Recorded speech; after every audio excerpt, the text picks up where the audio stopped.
өнөөдөр шатаар зөвөрлөгчийг би өөрөө дээрээ тушаад Монгол Улсын багш боловсролын их сургууль дээр хүргэж өгч байна. Тэгэхээр Монгол Улсын боловсролын их сургууль дээр ирсэн оюутнууд энэ хэрэгслийг ингээд хэрэглэх боломжтой болж байна. Өөрөө би ингээд тэрэгэн зүй дээр ингээд суудсан байж байна.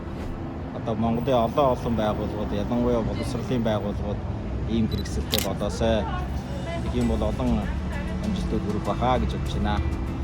Хүүхдүүд амжилтанд хүрэн цаашаа сурах бололцоо гарна. Тэгээд баялаг бүтээгч нар бол. За баярлалаа.